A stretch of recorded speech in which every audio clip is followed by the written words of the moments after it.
Bismillahirrahmanirrahim. Makanya ada sebuah kisah yang pernah saya baca, katanya sih based on true story. Saya pernah dapatin di sebuah website dan saya baca kembali di sebuah WA. Ada sebuah kisah itu yang disampaikan oleh seorang ikhwan. Ikhwan itu cerita tentang masalah hadis Nabi. Nabi itu mengatakan alhamwu mautun. Ipar itu maut. Ipar itu maut. Nabi sudah mengingatkan dengan keras, tegas, ipar itu maut. Kenapa ipar itu dikatakan oleh Nabi sebagai maut? Karena banyak orang yang tidak tahu hukumnya ipar. Dan sesungguhnya kita sama ipar itu, sesungguhnya kita ini bukan mahram. Maka kemudian ada sebuah kisah nyata yang disampaikan dalam satu riwayat, dalam satu kisah. Ada seseorang itu menceritakan dan menyampaikan hadis ini pertama kali. Ada seorang ikhwan, dia kemudian sudah menikah. Kemudian ketika sudah menikah bersama dengan istrinya tinggal di satu kota. Ternyata tiba-tiba dia mendapatkan telepon ibunya. Ibunya ingin menitipkan adik kandungnya bersama dengan beliau. Padahal beliau sudah punya keluarga, beliau punya istri. Lalu kemudian setelah dia mendapati itu, sebenarnya dia sudah tahu ini hukumnya tidak boleh satu atap dengan saya.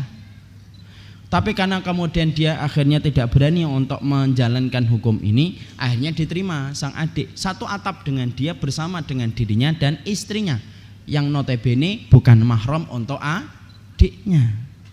Maka kemudian akhirnya perjalanan dalam keluarga itu berjalan, istrinya sama adiknya akhirnya akrab. Kadang-kadang kalau malam pas ngemil malam keluar ketemu, kamar mandinya mungkin tidak terlalu jauh dan lain sebagainya. Semua asalnya menganggap tidak terjadi apa-apa. Sampai akhirnya ketika pada satu waktu kemudian dia punya anak pertama, kemudian memiliki anak yang kedua. Kemudian kelihatannya seakan-akan tidak ada apa-apa. Sampai kemudian sang ikhwan ini mendapatkan kecelakaan hebat. Ketika mendapatkan kecelakaan hebat sampai kemudian dilakukan berbagai macam observasi untuk menjadikan dia supaya tidak sampai koma dan akhirnya supaya dia baik. Singkat ceritanya semua observasi dilakukan. Dan akhirnya dengan izin Allah dia melewati masa-masa kritis dan akhirnya mulai berangsur-angsur membaik. Sang dokter ketika melakukan banyak observasi kepada orang ini akhirnya tahu tentang riwayat kesehatan orang ini. Secara kurang lebihnya itu dia tahu. Maka kemudian ketika sudah mulai membaik, ikhwan ini sudah pindah ke kamar biasa. Lalu sang dokter ketika datang untuk menengok dan memeriksa kondisi dari ikhwan ini, kemudian dia kaget ada anak-anak kecil yang kemudian di samping sang ikhwan tadi. Sang dokter tanya, ini siapa pak? Ini anak saya dok. Sang dokter agak kaget, tapi kemudian dia menenangkan dirinya. Ngobrol setelah sekian lama kemudian pergi. Beberapa hari kemudian sang dokter ngomong ketika kondisinya sudah mulai membaik. Sang dokter itu cerita sama beliau empat mata. Yang saya tahu ada satu hal yang kita harus mengerti. Ketika kita melakukan berbagai macam observasi itu kita mengambil berbagai macam sampel dalam dirinya bapak. Dan menurut catatan kesehatan kami sebenarnya bapak ini secara medis tidak bisa memiliki keturunan karena kualitas dari airnya itu sangat buruk. Tapi ternyata kami kaget ketika kami mendapati bahwasanya bapak itu bisa memiliki anak. Mungkin itu karomah dari Allah, kita tidak tahu. Sang ikhwan itu kaget. Lalu kemudian ketika beliau sudah mulai membaik, diajak bicara istrinya ngomong baik-baik. Dari hati ke hati dia ngomong sama istrinya.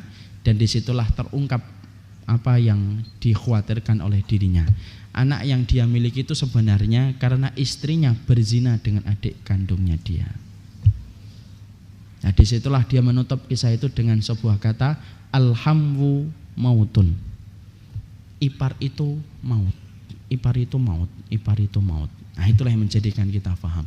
Apa yang ingin saya ambil dan saya ambil pelajaran dalam kisah ini, benang merah dalam kisah ini sama dengan hadis yang tadi saya sampaikan, jangan bersandar. Artinya kalau Allah sudah meletakkan dosa, kalau Allah sudah meletakkan larangan, baik itu yang haram ataupun yang makruh, fahami.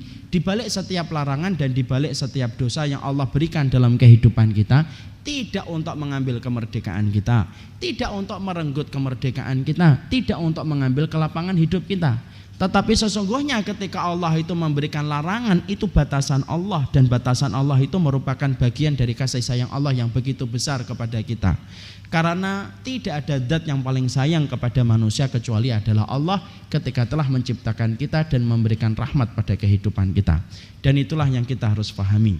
Yang pertama, Allah itu ketika melarang tidak ada satu kamus dalam setiap larangan Allah dan dosanya yang Allah berikan kepada kita kecuali itu merupakan bagian dari kasih sayang Allah yang besar kepada kita selaku manusia.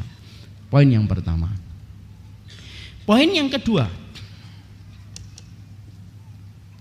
Poin yang kedua yang kita harus paham. Di antara dosa yang sudah kita pahami bagaimana kebaikan dalam setiap dosa itu, yang kita juga harus mengerti di antara rentetan dosa yang paling besar dan paling berat setelah dosa kesyirikan kita kepada Allah, tidak ada dosa yang paling berat dan tidak ada maksiat yang paling berat yang Allah benci dalam kehidupan manusia kecuali adalah dosa dari perbuatan zina. Itulah salah satu dosa yang paling berat.